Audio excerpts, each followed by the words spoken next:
یہ ساری اس وقت اگر دنیا میں دیکھا جائے تو بے شمار تحاریک چلی، جب پاکستان بننے سے پہلے بھی اور اس کے بعد بھی بہت ساری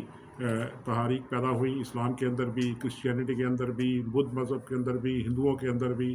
جو یہ سمجھتے تھے کہ ہم دنیا میں ایک نیا نظام لا سکتے ہیں، مگر وہ اپنی موت خود ہی مرتی چلی گئیں، پیدا ہوتی ہیں، چند سال چلتی ہیں، پھر ختم ہو جاتی ہیں۔ اسی طرح اخوان المسلمین ہے، یہ بھی اس طرح کی خلافت کے اور بھی مختلف لوگوں نے دعوے کیے، لیکن کوئی بھی اپنی منزل کو نہ پا سکا اور بڑی بری طرح ناکام ہوا۔ میں گزشتہ دنوں ایک کتاب پڑھ رہا تھا، اور ٹوئنبی ایک بہت مشہور امریکن مصنف ہے، اس نے اپنی ایک کتاب میں جو اس نے 1948 میں لکھی تھی، اس نے بڑی بڑی اہم بات کی۔ اس کی جو کتاب ہے وہ ساری کی ساری تہذیبوں کے متعلق ہی ہے۔ اس کا نام ہے سویلائزیشن آن ٹرائل، اور یہ کتاب جو ہے اس نے 30 سال کی مشقت کے بعد لکھی تھی، اور اس کتاب کو لکھنے کے بعد وہ ایک جگہ پر کنکلوڈ کرتے ہوئے یہ بات کرتا ہے کہ اس وقت جو تہذیبوں کا تصادم ہو رہا ہے، اس کے نتیجے میں جو خلا پیدا ہوا ہے اسے کون سی جماعت پورا کرے گی؟ وہ دنیا کی کس مذہب کی کون سی تحریک ہے جو آئندہ دنوں میں دنیا کو اس خلا کو پورا کرے گی اور لوگوں کی روحانی پیاس بجھائے گی؟ وہ بڑی خوبصورت بات کرتا ہے۔ وہ کہتا ہے کہ میں نے مختلف تحریک کا مطالعہ کیا ہے، ترکی کی تحریک کا بھی بات کی ہے، اس نے مصر کی بھی بات کی ہے، اور اس نے مختلف ممالک کی مختلف طرح کی، اور اسی طرح کرسچینٹی کے بارے میں بھی بہت زیادہ اس نے مختلف تحریک کی بات کی ہے، لیکن اس نے اس چیز کو ڈینائی کیا ہے کہ دنیا کا کوئی مذہب بھی سوائے اسلام کے اس خانہ پوری کو پورا نہیں کر سکتا۔ اب اس نے اس کے اوپر چھان بین شروع کی، اور ایک لمبا عرصہ وہ اس کی چھان بین کرتا رہا، اور کرنے کے بعد وہ اس نتیجے پر پہنچا کہ اس وقت جو دنیا ہے تیار ہو جائے کہ اس وقت صرف 2 تحریک ایسی ہیں جن کے متعلق میں کہہ سکتا ہوں کہ آنے والے دنوں میں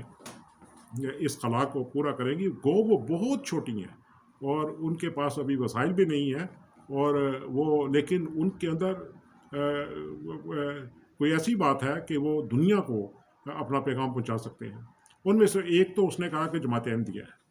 کہ جماعت احمدیہ کا نام دیا، اور ایک دوسری تھی بہائیت۔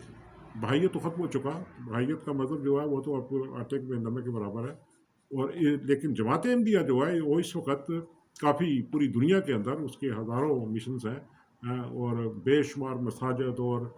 بے شمار ان کے خدمت خلق کے پروگرام چل رہے ہیں، اور دنیا متعارف ہو چکی ہے، اور ان کی جماعت بھی کروڑوں میں پہنچ چکی ہے۔ تو اس لیے اس نے 1948 میں کہا تھا کہ یہ ایک چھوٹا سا پودا لگا ہے، تو اور جس کے بارے میں سمجھتا ہوں کہ یہ بڑھے گا اور پھولے گا، اور یہ آخر کار دنیا کے اس تہذیبوں کے ٹکراؤ کے نتیجے میں پیدا ہونے والے خلا کو پورا کرے گا۔ اور اس پہ خوشی کی بات یہ ہے کہ جو حضرت ہمارے آقا حضرت محمد مصطفیٰ صلی اللہ علیہ وآلہ وسلم کو یہ بشارت دی گئی تھی کہ ایک دوبارہ اسلام کا احیاء ہوگا، جب اسلام کا بالکل یہ جو علماء ہیں اور حالات ہیں یہ بالکل کمزور اور پسے ہوئے اور ہر میدان میں پیچھے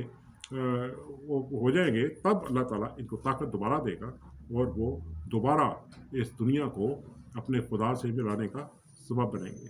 معزز ناظرین، یہ ایک چھوٹی سی بات تھی جو میرے ذہن میں تھی، تو میں نے آپ کے ساتھ شیئر کر دی، اور اس کے